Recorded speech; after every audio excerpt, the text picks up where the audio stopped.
O Vida de Casado hoje está recebendo dois convidados especiais. A psicóloga Luciana Mescolin, que está estreando em nosso programa. Tudo bem, Luciana? Seja bem-vinda. Tudo bem, obrigada, Pérez. É um prazer estar aqui com vocês. E o pastor Williams do Carmo, que já é veterano aqui no programa e um amigo de longos tempos, longas datas, né, pastor? É isso aí, Pérez. Obrigado pelo convite. Que Deus abençoe a nossa participação aqui, a participação da Luciana, bem como a todos aqueles a quem esse programa será veiculado por ocasião da sua exibição. Então, que Deus abençoe e que Deus possa operar de maneira que a gente seja instrumento nas mãos de Deus para ajudar inúmeros casais que precisam do auxílio de Deus. E a gente sirva hoje só como instrumento nas mãos dele. Amém. Amém. Sejam bem-vindos, que Deus nos abençoe. E vamos então começar nosso programa, mas antes vamos fazer uma oração. Luciana, você poderia iniciar para nós? Sim. Querido Deus, te agradecemos por estarmos aqui e podermos dialogar um pouco, conversar sobre assuntos que são tão pertinentes à nossa vida e que possa contribuir para a vida de cada casal. É o que nós lhe pedimos e lhe agradecemos em nome de Jesus. Amém. Amém. Hoje, muitos defendem que o casamento não passa de um contrato ou um pacto social. Outros até defendem que o casamento é uma autorização para a prática do sexo. Então, eu gostaria de fazer uma pergunta, iniciando com o pastor Williams. O senhor, como teólogo, tem alguma explicação para este desejo de duas pessoas se unirem? A grande verdade, Félix, é que, na minha visão, todo ser humano ele nasceu com uma carência relacional. Deus é um ser relacional e nós somos feitos à imagem e semelhança de Deus.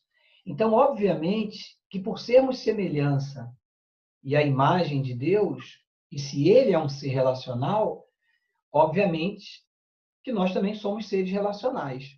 Percebam como ali no Jardim do Éden, quando Deus criou o primeiro casal, o Gênesis faz questão de abordar a ideia de que Deus vinha visitá-los todos os dias para estar ali se relacionando com eles.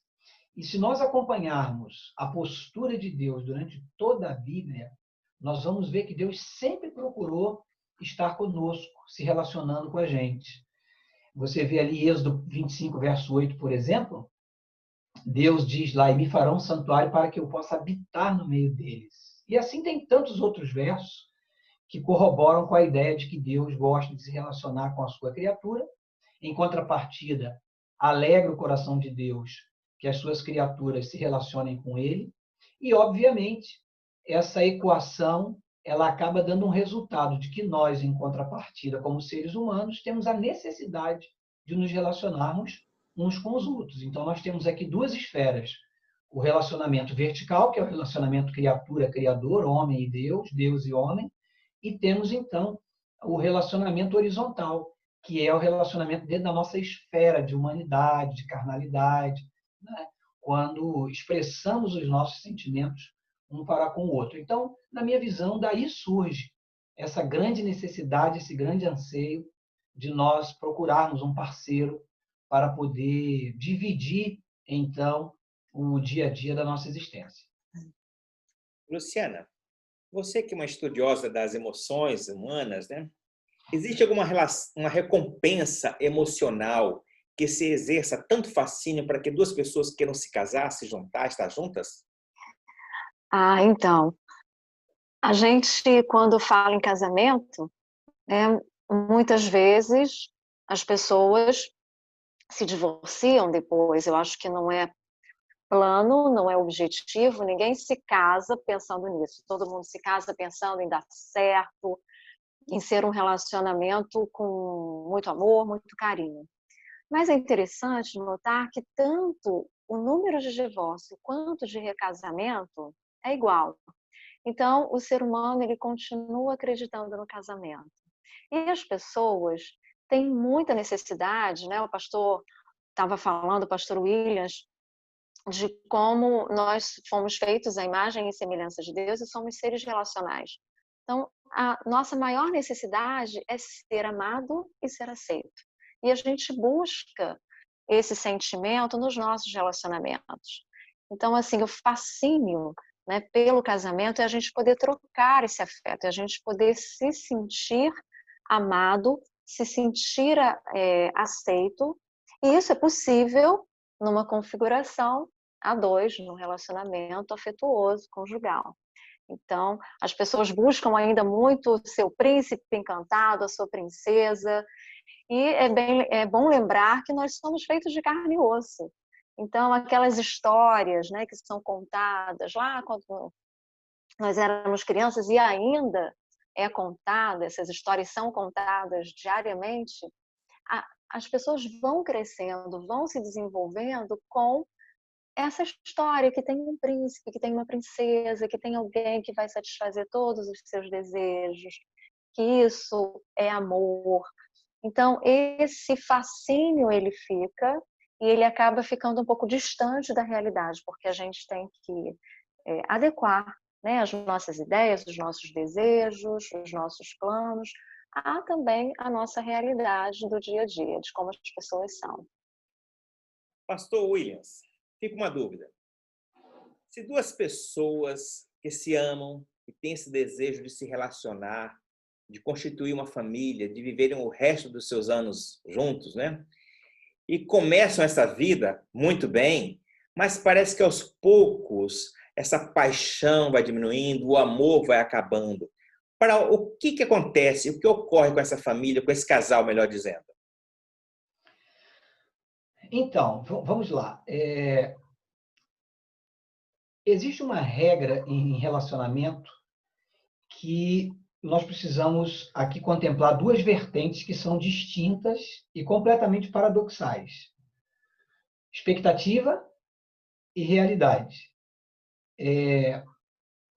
Nós, muitas vezes, fomos criados tendo uma visão muito utópica acerca do relacionamento. Às vezes, a própria mídia impõe na sociedade uma visão muito fantasiosa acerca daquilo que é uma vida conjugal. Você vê aí na última fala de Luciana abordando sobre a questão dessas fantasias, não é? De príncipe, princesa. Muita gente projeta aquela expectativa grande na festa do casamento.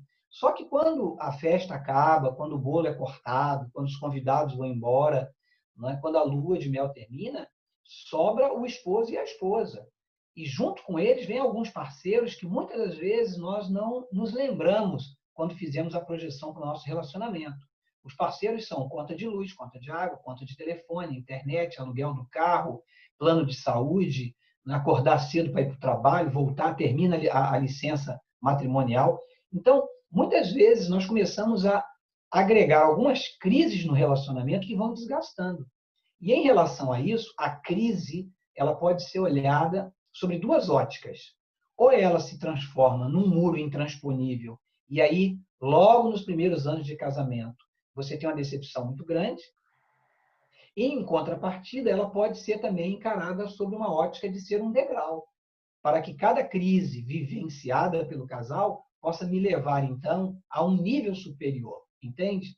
Então, eu acredito assim, se nós começarmos como sociedade, ou se o casal for preparado a diminuir um pouquinho a sua expectativa e encarar de uma maneira mais verídica, mais transparente, mais cristalina, a realidade que ele vai viver dentro do relacionamento, eu acho que isso ajuda muito a poder vivenciar os primeiros momentos de crise, que seguramente acontece com todo casal. Porque nós temos uma regra em relacionamento familiar.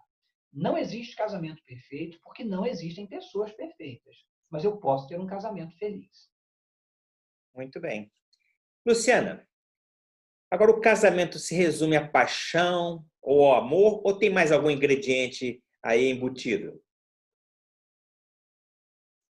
Sim, a paixão, ela é muito importante porque é um ponto de partida para o relacionamento, né? Então, todo relacionamento ele começa com muito entusiasmo, intenso, a pessoa pensa o tempo inteiro na outra, mas também perde um pouco o juízo, perde a localização, o tempo, porque faz parte da paixão. Então, às vezes, os casais estão lá se beijando num lugar e até esquecem que tem pessoas perto e tal, porque são os únicos no universo. A paixão faz isso. Mas ela tem princípio, meio e fim. Porque ninguém aguentaria ficar apaixonado o tempo inteiro, né? Seria uma pessoa eufórica o tempo inteiro, imagina. Não teria como. Então, a intensidade o tempo inteiro, ela também acaba o intenso, chega numa hora que arrebenta. Estica, estica, estica e não aguenta. E aí, essa paixão, ela vai se transformar em amor. Né? Em amor ou em um comportamento manipulador. O mais saudável, lógico, é que seja o amor. Então, esse amor, sim, é que vai sustentar o relacionamento, porque ele vai cuidar, vai ter comprometimento, vai estar enxergando, né, com a sua visão menos embaçada e se percebendo melhor o outro e se percebendo também. E na paixão não, fica tudo misturado, fica tudo junto. Então, o amor, ele vai tendo lugar, né? Essa configuração do casal vai tendo espaço para um sentimento que é altruísta e a paixão, ela deixa de existir, muito sabiamente, porque senão ninguém aguentaria. Agora, um comportamento manipulador, todo mundo manipula de alguma forma. Mas quando se manipula na sua essência e o tempo inteiro, o relacionamento fica muito tóxico também. Então, a pessoa, ela não presta atenção no outro, ela olha o outro mais para satisfazer os seus desejos, as suas vontades, desqualifica muito o comportamento da outra pessoa. Aí não é legal. E é bom, sim, que essa paixão se transforme em amor. E o que vai sustentar um casamento? É um tripé, né, que é o afeto, o sexo e planos em comum. Se você tem um relacionamento legal, bacana, mas não tem sexo, é amizade. Se você tem planos em comum, mas você não tem um outro ingrediente, um afeto, então não é um casamento. Então, o casamento, o relacionamento, ele pode até se sustentar com 2 ingredientes desse. Você não ter vai ficar meio capenga, mas funciona. Agora, com não aguenta. Então, não adianta ter só sexo num relacionamento, não adianta ter só afeto e não adianta ter só planos em comum. É um conjunto que vai poder, então, dar liga e você se preocupa, você se interessa, você respeita, você cuida. Há uma junção de todos os ingredientes que a gente poderia dizer que é o amor. Entendi. Muito bem. Pastor, até que ponto a comunhão com Deus, o relacionamento com meu Pai Celeste, né, a minha experiência religiosa, ou melhor, a minha experiência de fé, pode influenciar no meu casamento? Muito. Aliás, para mim, a base de um relacionamento feliz é você convidar Deus para ser parceiro no seu relacionamento em todo o tempo e em todas as circunstâncias.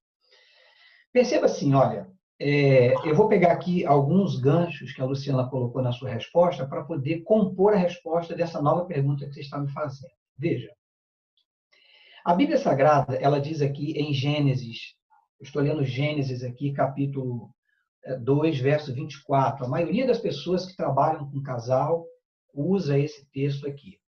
Por isso, deixa o homem o seu pai e sua mãe, une-se à sua mulher, tornando-se os dois uma só carne. Luciana usou a palavra junção. A Bíblia usa a palavra unir. Esse unir, no hebraico, é a palavra dabak, que traduzido para o português, essa palavra, na verdade, ela aparece pouquíssimas vezes na Bíblia Sagrada, talvez uma em Gênesis, se não me falha a memória, se não estou enganado, a outra só em Isaías. E ela tem a tradução para o português, a melhor tradução é soldar. Ou seja, a intenção de Deus ao unir duas pessoas é que elas se soldem, e quem já trabalhou com solda e vai assistir essa programação, esse vídeo, vai entender o que eu estou falando. Quando você solda duas peças de metal, as moléculas se fundem. Não existe mais diferença e você não consegue separar. Mas o ponto da solda é que é interessante, porque se você pega dois metais em estado frio, eles jamais se soldarão. E é nesse ponto aqui que eu acredito entra a pessoa de Deus. Ele é que provoca, ele é que proporciona, ele é o elemento macro desta solda para unir eu e uma outra pessoa que muitas vezes fomos criados em famílias diferentes, em lares diferentes, com costumes e hábitos diferentes, e experimentamos o milagre de compor uma nova família. E, obviamente, com o tempo, essa maturidade relacional que Luciana colocou, que deixa de ser paixão e passa a ser amor, ela começa a atingir o estágio que existe no desejo e no coração de Deus, o idealizador do relacionamento. Por quê? Quando eu tenho um amor maduro, eu me aproximo daquele que é a fonte de amor. Porque 1 João 4,8 diz: aquele que não ama não conhece a Deus, porque Deus é amor. A única diferença entre Deus e nós é que o amor de Deus por nós, ele é um amor desinteressado, tá certo? E o nosso amor de um para com o outro, ele é um amor que ele carece dessas afetividades para ser alimentado. Então eu tenho na pessoa de Deus esse amor que não depende de nada em troca, e ao mesmo tempo eu tenho como relacionamento de uma esfera humana esse amor que precisa ser abastecido.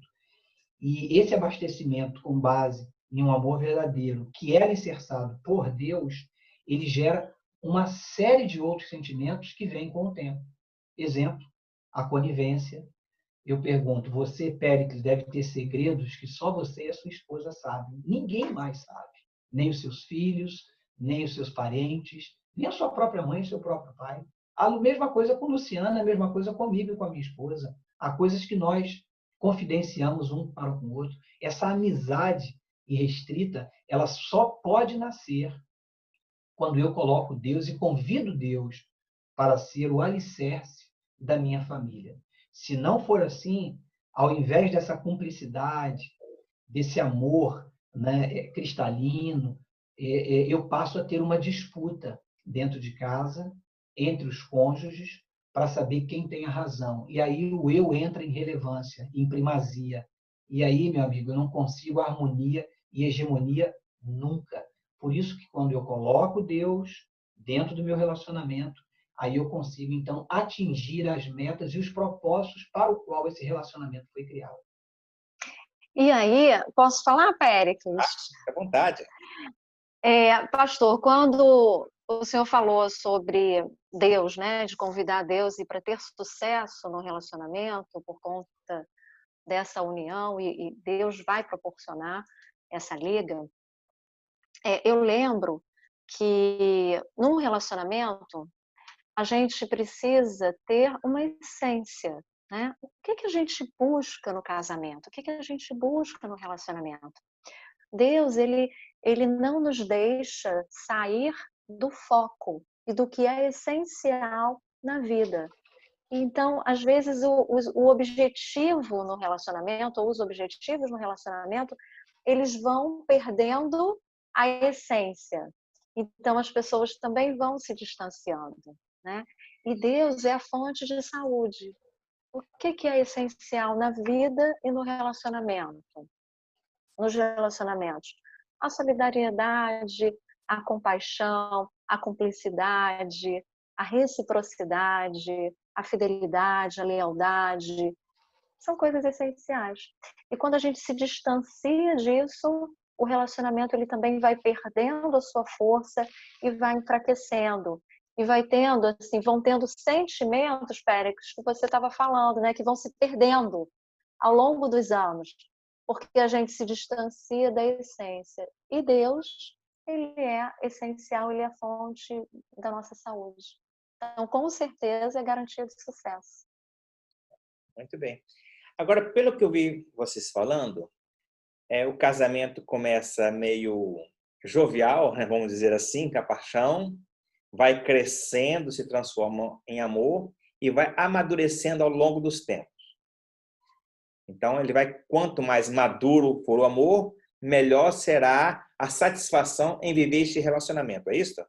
Eu acredito que sim, porque, veja, se eu sigo a receita de Deus, né, volto a dizer, eu começo a ter uma parceria crescente com a pessoa que eu escolhi para repartir comigo os dias futuros até que a morte nos separe, porque essa é a proposta de Deus. Deus não fez a proposta de que casa hoje se separa daqui a 2, 3 anos. Isso é uma invenção humana e quando Jesus foi questionado em Mateus capítulo 19 sobre o divórcio, ele deu uma resposta muito clássica, dizendo, olha, isso só foi instituído por causa da dureza do coração de vocês. Tá certo? Então, quando eu amadureço junto com o meu cônjuge, é óbvio, veja, note, eu descubro defeitos no meu cônjuge? Sim.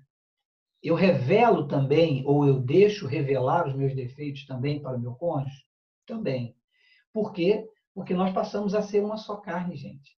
Se a palavra de Deus tem coerência, e ela é de fato e de direito essa receita áurea do relacionamento conjugal, então quando eu encontro a minha outra metade, eu nada mais, nada menos estou vendo a projeção de defeitos e qualidades na minha outra metade daquilo que é defeito e qualidade de mim mesmo. Então, nós vamos nos completando ao longo do tempo, nós vamos amadurecendo, e se a receita de Deus for seguida, a gente pode tirar muita vantagem disso, porque aí eu torno essa parceria cada vez mais sólida, cada vez mais segura, cada vez mais enraizada. Eu não crio uma disputa de valores, de ideologias, porque a minha mãe estava certa, que o meu pai estava com a razão, sabe? Eu agora sou um novo núcleo, sou uma nova família, e cabe a mim ampliar ainda mais aquilo que eu recebi como herança da minha bagagem familiar e projetar nas próximas gerações algo que seja ainda mais benéfico para o relacionamento que eles travarão com as pessoas com as quais escolherem para ser os seus cônjuges. Você ia falando aí, Luciana?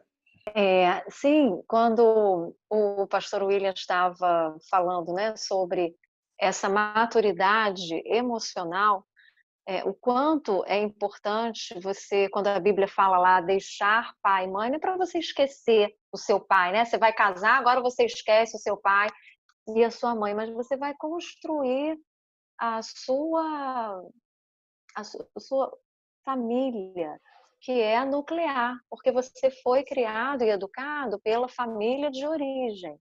Agora você vai construir a sua família nuclear. E, como disse o pastor Williams, cada um com uma educação. E aí, como é que você faz? Né? Eu vou impor a minha educação? Eu vou impor a educação do outro? Não, mas eu vou fazer com que não seja nem a minha nem a do outro. A gente vai ter uma outra forma, que não vai ser da família do meu marido, nem da minha família. Vai ser agora essa família nuclear que foi construída.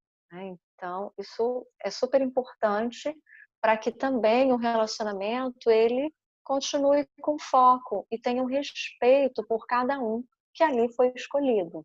Porque se você escolheu a pessoa, porque você admira, né? Porque você algo chamou a atenção, o jeito de ser, de pensar, de falar, de se expressar. Então deve ser respeitada essa escolha e os dois construírem juntos ali algo que seja importante para cada um. Agora, viu, Félix, uma dica importante para quem ainda vai casar, né? Para quem já casou, já foi, tá certo? Mas para quem vai casar.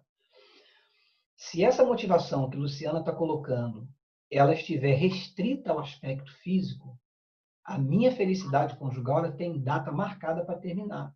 Porque o tempo e a gravidade são muito cruéis para conosco. Nós envelhecemos, tá certo?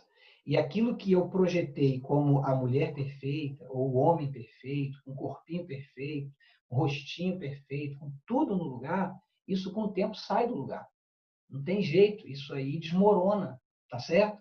Alguns mais rápido, outros, né, demoram um pouco mais, alguns conseguem conter um pouquinho esse tempo. Mas na minha motivação para esse relacionamento feliz, eu tenho que ter algo além do físico. E quando eu descubro essas qualidades e a maneira benéfica de se viver a dois, aí então eu consigo vencer essas etapas e as dificuldades que o próprio relacionamento traz. Não é porque o casal é imaturo, não. Não é porque o casal não deu certo, não é porque não era o cônjuge ideal. É tudo uma questão de você saber se adaptar a essa nova realidade, essa nova etapa de vida que você está experimentando. E nós, quando temos essa felicidade arraigada, com Deus tomando conta do nosso relacionamento, você percebe que a coisa chega num estado de intimidade tão grande. Eu não sei se isso acontece com vocês. Exemplo, eu me sinto muito bem dentro da minha casa, junto com a minha esposa, junto com os meus filhos, tá certo? Eu vivi 20 e tantos anos, ou seja, mais de 2 décadas, junto com os meus pais antes de me casar. Mas hoje eu me sinto mais à vontade dentro da minha casa do que na casa dos meus pais. Não sei se isso acontece com vocês dois. Com certeza, né? A gente vai construindo, né, uma outra forma. Eu acho que quando a gente está na casa dos nossos pais, aquela casa é nossa, mas a gente está ali atendendo, né? E quem lidera essa casa são os pais. Eles é que dão a forma, dão o conteúdo. E quando a gente tem a nossa família, a gente constrói a nossa família nuclear, a gente é que dá o tom.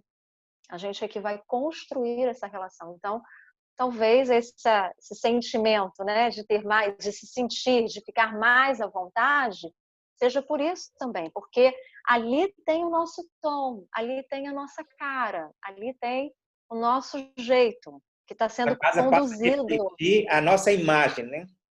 Isso aí. E quando a gente está na casa dos nossos pais, nós estamos sendo educados, o tom é deles, né?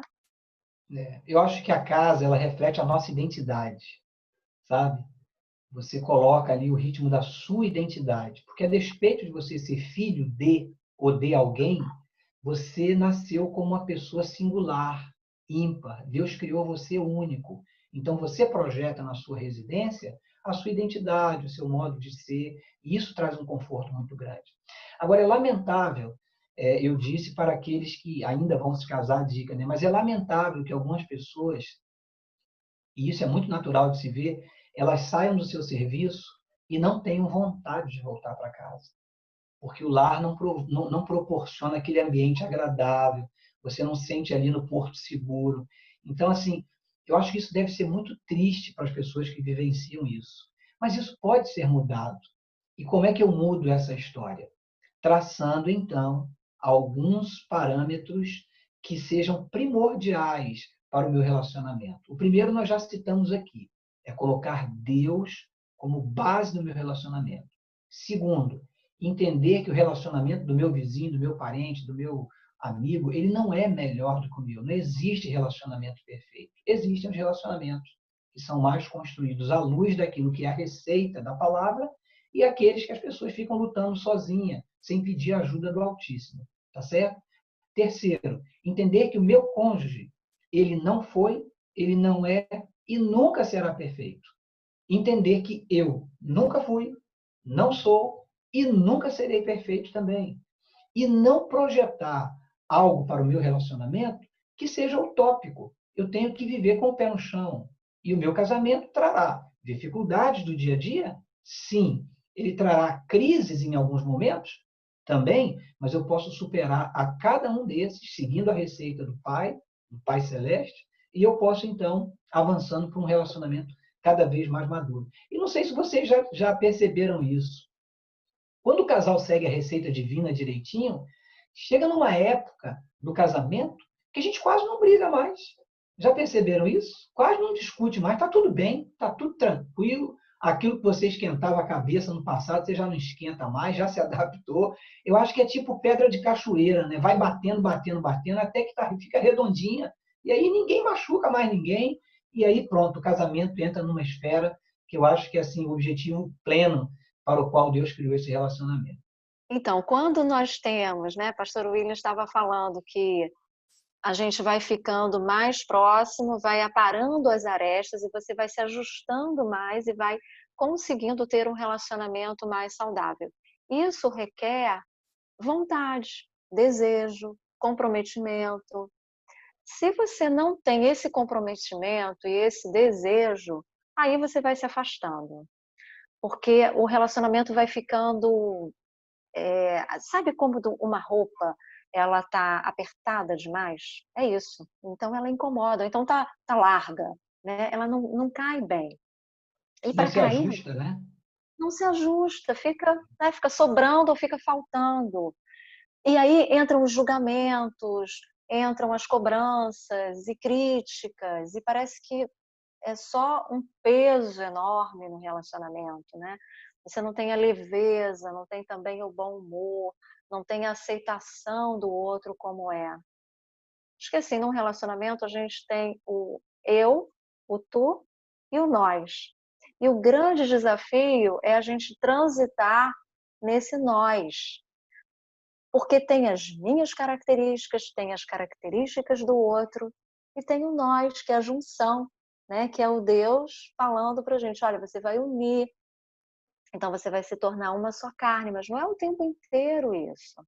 Não é o tempo inteiro, são alguns momentos que você se torna um, porque senão nós perderíamos a nossa individualidade.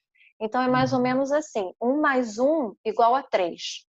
1 mais 1, não, a soma não vai dar 2, porque senão eu me anulo, eu suprimo um ao outro, né? 1 mais 1, 2, acabou, 1 vai acabar.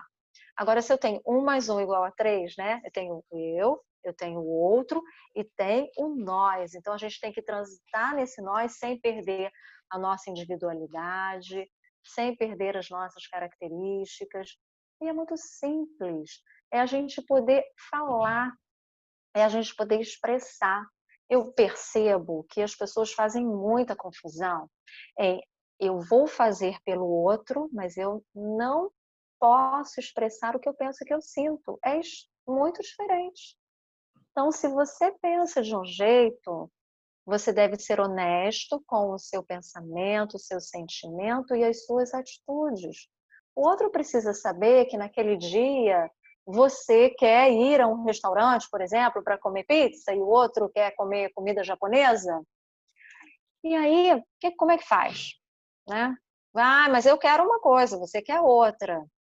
Somos um casal. Vai você sozinha e eu vou comer a comida japonesa e você vai comer a pizza. Não tem casal. Ah, não, eu vou hoje, eu estou com vontade de comer pizza, mas como na semana passada eu escolhi, então hoje eu vou comer a comida japonesa com você. E não vou fazendo bico, né? Eu vou feliz. Eu não gosto de comida japonesa, então tá, eu tomo um suco. Essa é uma possibilidade, né? Os casais, eles vão criando os seus arranjos e as suas possibilidades, desde que haja uma circularidade, desde que as pessoas expressem. Então, eu posso fazer pelo outro e o outro pode fazer por mim, porque isso é uma troca, né? Isso significa ceder, isso significa querer ver o outro bem. E não é que você vai ficar mal naquele dia de ceder pelo outro. Então, é transitar no nós. Mas, às vezes, as pessoas falam, não, eu tenho que ir, mas eu tenho que estar bem, eu tenho que querer a mesma coisa. Não tem que querer a mesma coisa, né? Você precisa se expressar, dialogar e encontrar uma negociação. Encontrar uma flexibilização e uma solução e uma resposta criativa para aquela situação. E esse comportamento vai fazendo com que o relacionamento vá ficando gostoso, vai ficando saudável, porque eu posso fazer pelo outro, o outro também pode fazer por mim, experimenta-se a doação, a generosidade. E, claro, as divergências, elas são importantes, mas também amadurecem, fazem a gente ser melhor e contribui para o relacionamento. Ele não, a diferença, ela não precisa piorar a relação e criar atrito, né? As diferenças podem contribuir para que a gente se complemente. Muito bem. Vou fazer uma pergunta, já que você falou sobre essa questão de expressar amor. e o pastor Williams também concordou, né? O que vocês chamam de expressar amor? Assim, expressar amor, como eu estava falando, é uma atitude, é uma ação, né? Então, eu amo, eu te amo muito, tá? Tem que ter uma coerência com as atitudes. Se eu amo, eu cuido. Se eu amo, eu escuto o outro. Se eu amo, eu tenho tempo para o outro, né? Se eu amo, eu respeito a opinião e eu sou capaz de suportar o que o outro pensa. Não precisa pensar igual a mim, não precisa concordar, mas precisa ter o seu jeito e a sua forma de ser. Então, o amor é uma ação, são atitudes e são movimentos. A gente não adianta, tem pessoas que falam que amam e são super possessivas. E falam, eu faço isso porque eu amo. Né? Tem pessoas que são super ciumentas e falam, eu sou ciumento porque eu amo, estou tomando conta. E aí confunde, porque o que que toma conta? Não é tomar conta de anular o outro, mas é tomar conta de cuidado e de como o outro quer ser cuidado. Então você presta atenção como é que o outro quer ser cuidado. E às vezes a gente expressa as nossas atitudes, os nossos gestos, de uma forma que aquilo é importante para a gente, mas não é importante para o outro. Então você deve ficar atento, né? Será que é importante para o outro? Não é tão importante. Então o que que é importante? A gente perguntar, a gente escutar, né? E não ficar só com o nosso referencial. Pastor Williams? Na realidade, eu gosto de comparar, Pérez, o amor e a fé. Todos dois estão no campo da abstração. Não sei se você concorda comigo, né? Fé é abstrato, amor é abstrato. São sentimentos que eu não posso tocar, que eu não posso ver. Mas a palavra de Deus diz que a fé sem obra, ela é o quê? É morta. Tá certo? Assim também o amor, sem que haja a materialização desse sentimento nessa via dupla chamada relacionamento conjugal, ele não existe. Porque tudo que Luciana colocou aí, ciúme, possessão, nada disso reflete amor, gente. Isso aí é valorizar o meu eu. É lutar por aquilo que é o meu interesse. E isso é extremamente contrário à proposta original de Deus, porque a proposta original de Deus é a seguinte: vai casar? Então, o seu objetivo é fazer o outro feliz. E se o outro se casa também para fazer você feliz, então acaba que os dois ganham aquilo que desejam, sem colocar o eu em evidência. E é a história do nós, que a Luciana estava falando aí agora um pouquinho no passado. Por quê? Porque o nosso amor ele é condicional. Eu disse isso há alguns instantes. O amor de Deus é incondicional. Se você não quer saber de Deus, você não quer relação com Deus, você nem acredita nele, o amor dele não muda por você. Ele vai continuar te amando. Mas o amor entre duas pessoas, ele precisa ser abastecido. É uma via de mão dupla. E eu amo à medida que eu sou correspondido. E o meu cônjuge é a mesma coisa. Então, a prática, a materialização desse sentimento, ela é extremamente necessária para abastecer de maneira ficar a chama acesa e que isso dure o tempo que nos foi proposto, né, por Deus para que esse relacionamento durasse. Muito bem. Isso aqui deu uma deixa até para fazer um outro programa, né? Acerca da expressão do amor. Mas, Luciana, me diz uma coisa. E, aliás, eu vou fazer essa pergunta para ambos, eu quero ver os olhares de vocês dois, tá ok? Se eu estou tendo atritos com meu cônjuge, se caiu aquelas expectativas que eu tinha, se eu estou enfrentando conflitos no relacionamento, significa que meu casamento é um fracasso? A gente tem essa visão, né? Às vezes, atritos são ruins, mas eu quero estabelecer aqui uma diferença, e atrito não é bom, claro. Atrito é ruim. Mas eu quero estabelecer uma diferença entre conflito e confronto. conflitos, eles são comuns. A partir do momento que você tem duas pessoas, como somos diferentes, somos únicos, como disse o pastor Williams, nós fomos criados de uma forma tão maravilhosa que não existe nenhuma pessoa igual à outra. Não tem, nós somos singulares. Podemos ter afinidades, sermos semelhantes, mas não tem ninguém que tenha o nosso jeito. Cada um tem a sua peculiaridade. Então, dentro de todo esse contexto, é claro que você vai tentar colocar a sua forma de ser e a sua forma de pensar e de sentir. E o outro também vai colocar a sua forma de ser, de pensar e de sentir. A gente já tem opiniões diferentes, então temos um conflito, estabeleceu-se um conflito. Agora, confronto é quando eu não suporto que o outro pense diferente de mim. Eu simplesmente fico indignado e eu simplesmente quero convencer o outro de qualquer forma a pensar do meu jeito. Eu desqualifico o outro também pela forma dele pensar. Então, eu acho que a minha é melhor e acho sempre que a forma do outro pensar é a pior e eu é que estou certa. Aí a gente já tem um confronto. Então, isso é ruim, isso é tóxico para o relacionamento. Agora, o conflito, ele não é ruim, porque são diferenças de opiniões, são opiniões divergentes, e que é muito natural. Mas se eu tenho opiniões diferentes, eu vou tentar entrar num acordo e num consenso, né? Como é que a gente administra esses conflitos, que são essas opiniões diferentes? Você vai entrar no consenso, então eu escuto, eu argumento, eu vou dialogar e vou entrar num ponto comum. E se não tiver um consenso, porque muitas vezes isso acontece também, cada um argumenta de um jeito e fica daquela forma, aí alguém vai ter que ceder. Então, um cede aqui, o outro cede ali e vai tendo uma acomodação. Não tem como não ceder, né? A convivência, ela implica em a gente ter disponibilidade também de ceder.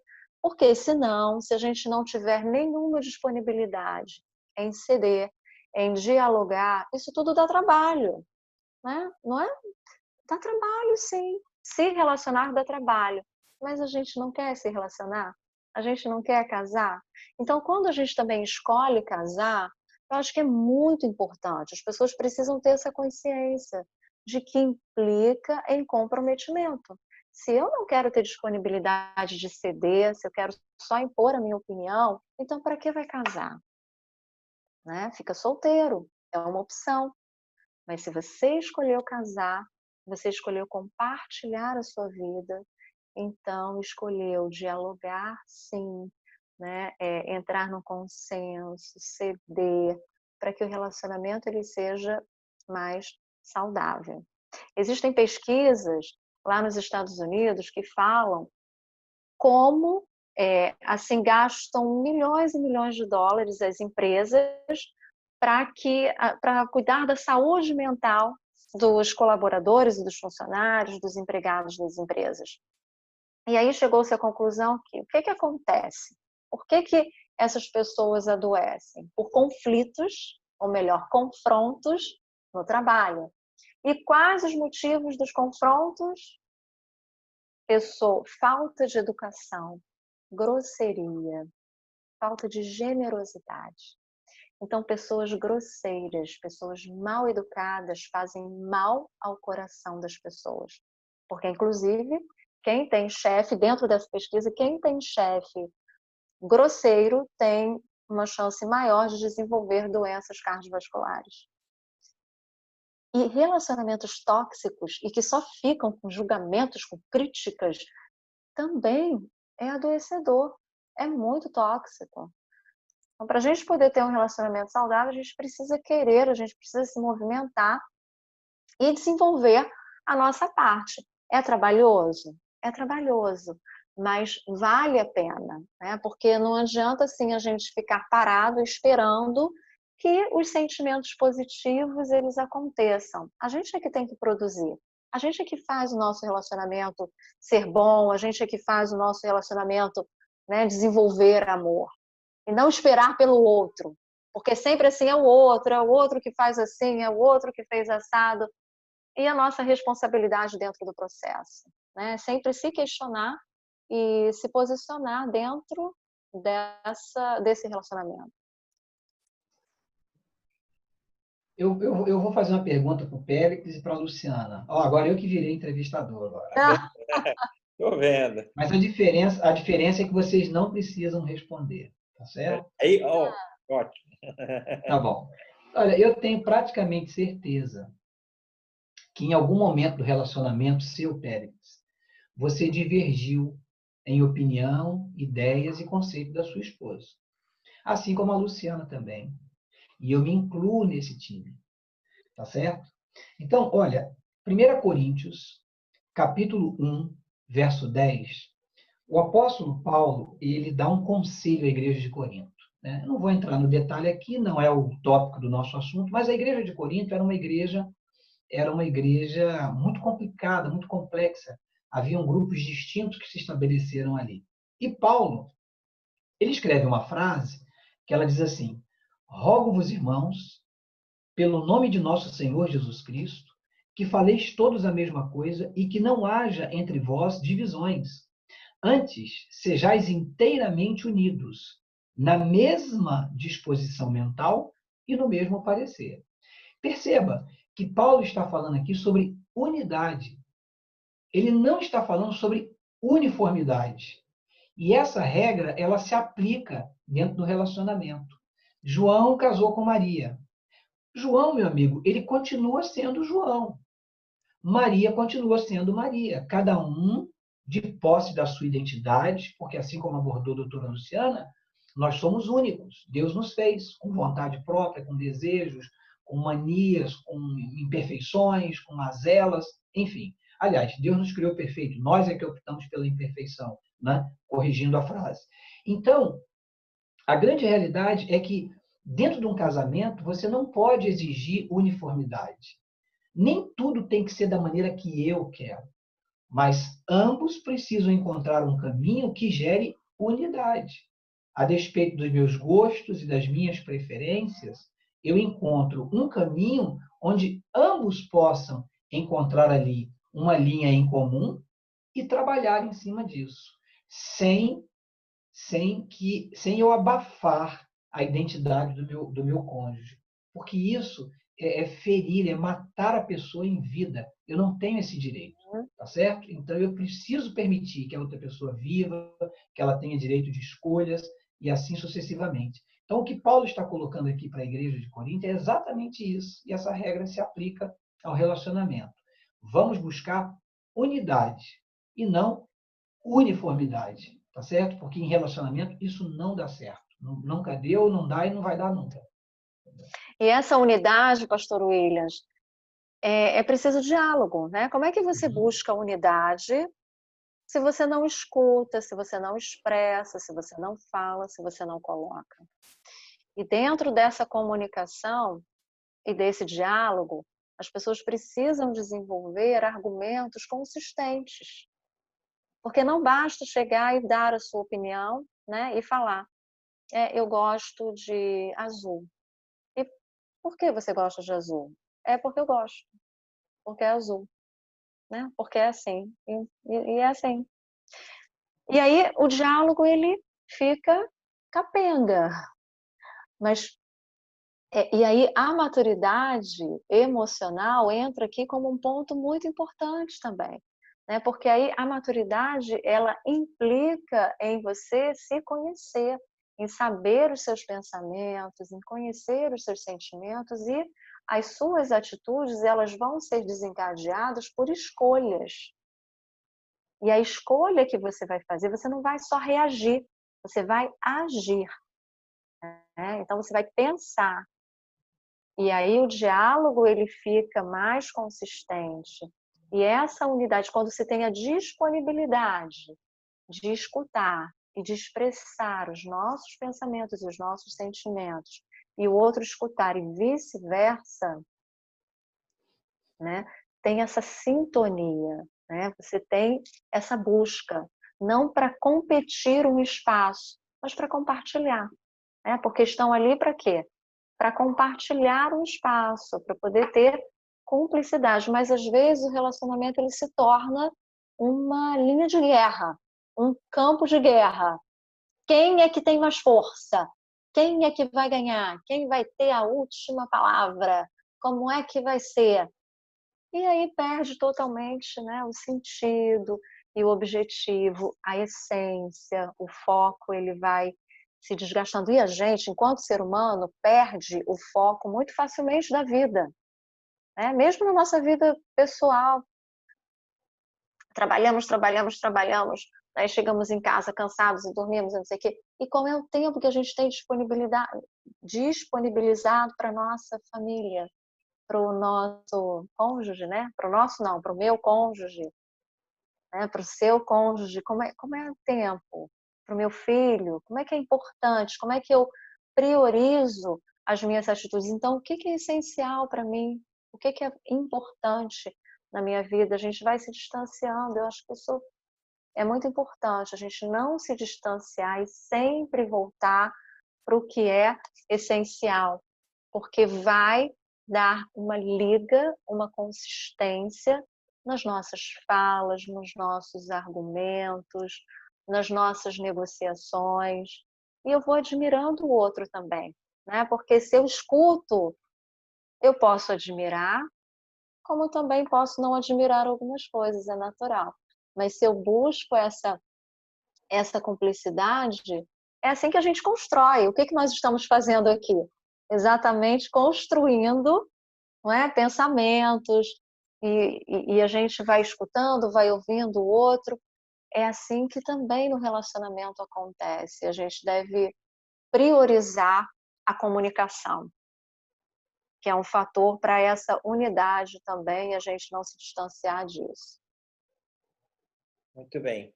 Então, recapitulando, tudo começa por uma paixão, que se transforma em amor, vai amadurecendo, vai crescendo, tudo construído sobre a Bíblia, a palavra de Deus, que é a rocha, o sustentáculo de tudo, mas mesmo assim os conflitos acontecem, infelizmente, né?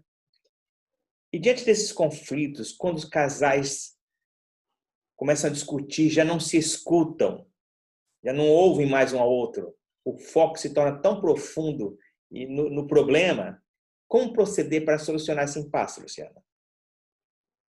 É exatamente o que eu estava falando antes, eu acho, sabe, o Péricles?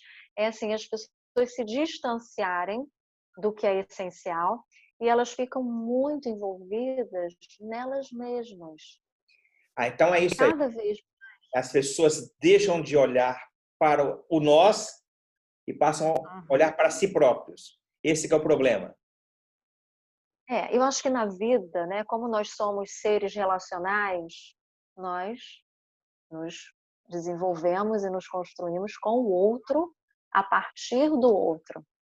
Então a gente foi cuidado por alguém, né? A gente não consegue se cuidar sozinho quando criança. E a gente precisa do outro o tempo inteiro. Não de uma forma pejorativa, mas de uma forma construtiva.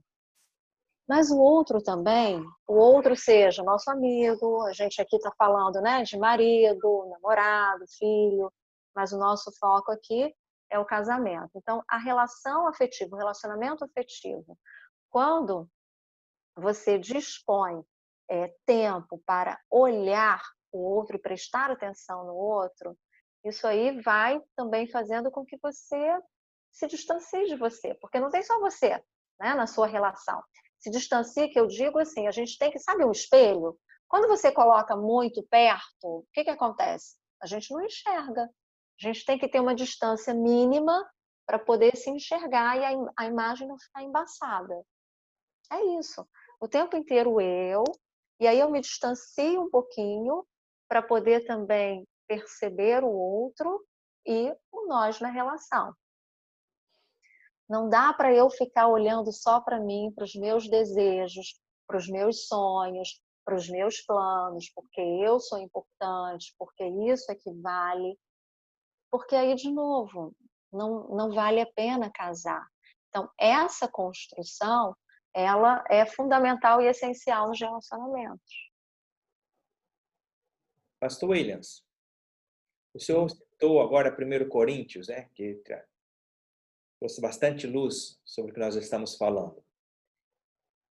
Mas essa compreensão das diferenças, o senhor nos ajuda a superar esses entraves do casamento, eliminar os conflitos? Bom, eu acho que a primeira coisa que eu tenho que fazer é ter uma visão tridimensional acerca de mim mesmo. Porque se eu norteio a minha existência com base de que aquilo que eu creio é verdade absoluta, então acabou toda e qualquer margem de negociação. Ok? No passado existia eu costumo dar uma nomenclatura a isso, no encontro de casais, que é síndrome de Gabrielão, tá certo? Não sei nem se já comentei isso com vocês. Existia uma novela no passado chamada Gabriela, e a música dizia assim: eu nasci assim, eu cresci assim, eu vou ser sempre assim, eu sou Gabriela. Ou seja, eu não mudo, eu não consigo mudar. Então, na minha cabeça, o papel de um moderador, de um terapeuta familiar, de um psicólogo, de um pastor que quer ajudar um casal, é você tentar tirar esse elemento de dentro da sua caixa existencial, transportá-lo de alguma maneira para fora, para que ele tenha uma visão de fora para ele mesmo. E entender que o mundo não gira em torno das suas vontades, das suas preferências, do seu querer. E quando ele consegue atingir esse nível, existe então aí a margem de uma negociação. É quando a gente consegue desatar o nó, começar a desatar o nó para dar àquele casal a chance, não é, de poder ser feliz, de poder rever os seus conceitos e acabar de vez com os conflitos dentro de casa. Se você me permite, vou contar aqui uma história rápida. Eu trabalhei muito tempo em outras geografias, né? E em uma delas, eu e minha esposa estávamos visitando os casais do distrito e convidando esses casais para poder participar com a gente do encontro de casais que nós faríamos naquele ano. Quando nós chegamos numa casa, o casal, a configuração do casal era assim: ela era da igreja, ele não, tá certo? Família toda da igreja, menos o esposo. E ali eu me ative a conversar com ele, juntamente com o ancião da igreja que estava comigo, minha esposa conversando com a esposa dele. Em um dado momento, a gente foi conduzindo a conversa de maneira assim muito agradável, né, muito gentil, para tentar convencê-lo a participar do encontro. E nós tivemos êxito. Não é? E quando ele disse sim, eu vou ao encontro de casais, a esposa dele começou a chorar, junto com a minha esposa. Nós estávamos no mesmo local, mas distantes. E aí a minha esposa depois me relatou que ela começou a chorar e automaticamente, como as primeiras lágrimas começaram a vazar dos olhos, a correr pela face, ela enxugou imediatamente, se virou de costas para o esposo, falou: não deixa eu enxugar minhas lágrimas, porque se ele me vir chorando, ele não vai ao encontro mais. E aí a minha esposa e eu, diante daquela situação, nós percebemos que aquela mulher, ela não tinha o direito de ser ela mesma dentro do seu relacionamento. A opressão era tão grande, não é? A imposição da figura masculina era tamanha que ela não tinha o direito de expressar as suas próprias emoções. Isso não é casamento. Isso é uma prisão perpétua, tá certo?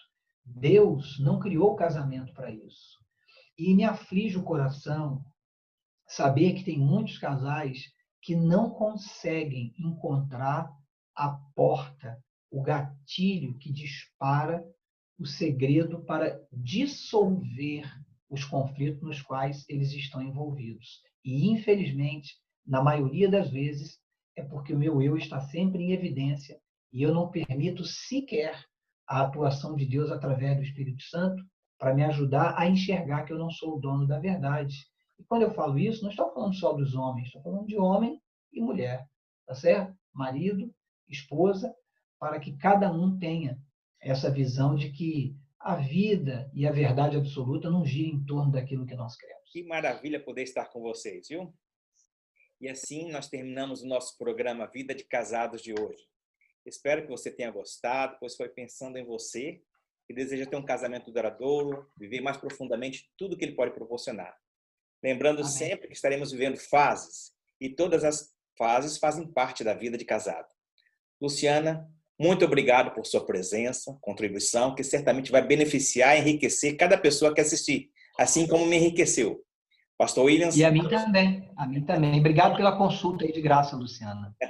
Eu agradeço estar com vocês. Pastor Williams, sua presença é sempre prazerosa, traz muitos esclarecimentos e orientações. E fica meu agradecimento.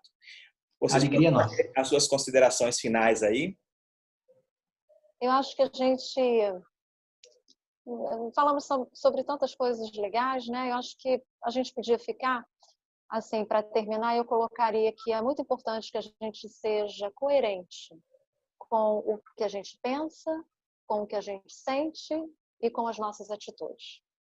Então, se a gente procurar ser coerente, né, e sincero, honesto, e poder pensar, sentir e agir de acordo com uma coerência e não com uma deturpação, eu penso de um jeito, ajo de outro, eu sinto algo, mas eu expresso outro sentimento. A gente abre espaço para mais conflitos, para mais divergências.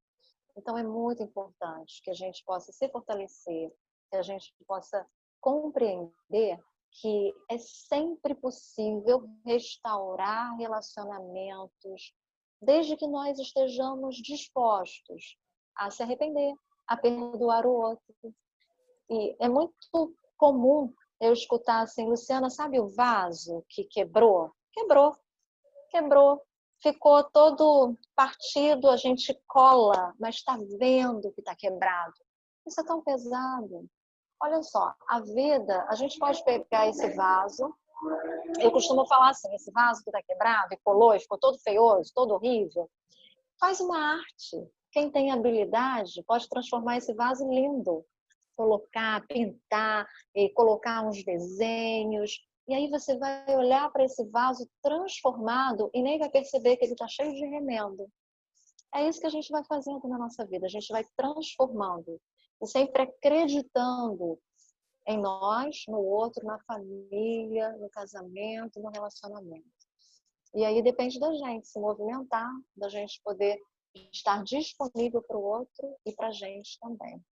E principalmente Deus na nossa vida, e aí a gente vai seguindo um dia de cada vez, com mais saúde e mais leveza. Muito bem. Amém. Pastor Williams, vamos fazer o seguinte, o senhor faz as suas considerações e logo após pode fazer uma oração agradecendo a Deus por esses momentos tão agradáveis aqui. Ok. Eu terminaria dizendo aqui a minha visão para iniciarmos aí a cura de qualquer relacionamento. Dependência de Deus, em primeiro lugar, né? Ter essa dependência do Altíssimo, tá certo? Em segundo lugar, uma concepção clara de que eu não sou o centro do universo. Em terceiro lugar, valorizar aquele que eu considero ou preciso considerar como meu próximo, seja em qualquer âmbito de relacionamento. Entendeu? Muito bem. Por favor, então faça a sua oração. Podemos orar? Bendito Deus, obrigado pela oportunidade de participar deste programa voltado à felicidade dos casais. Obrigado por estar aqui com a doutora Luciana, o Péricles, pessoas que são instrumentos nas mãos de Deus para ajudar outras pessoas a encontrarem um caminho que seja um caminho satisfatório, um caminho feliz e um relacionamento segundo a tua boa e santa vontade. Que a tua graça possa abençoar a todos aqueles onde essa transmissão for veiculada. Que as nossas palavras sejam transformadas nas doces palavras do Espírito Santo e possam atingir corações, mudar vida, transformar existência e dar oportunidade àqueles que buscam um relacionamento conforme a tua boa e santa vontade. Abençoe a família do Péricles, abençoe a família de doutora Luciana, a minha família também, e a todos aqueles que nos assistem. Fique conosco, derramando sobre nós a tua bênção e alimentando a esperança de um dia pertencermos àquela grande família que vai viver com o Senhor a eternidade. Em nome de Jesus nós oramos. Amém.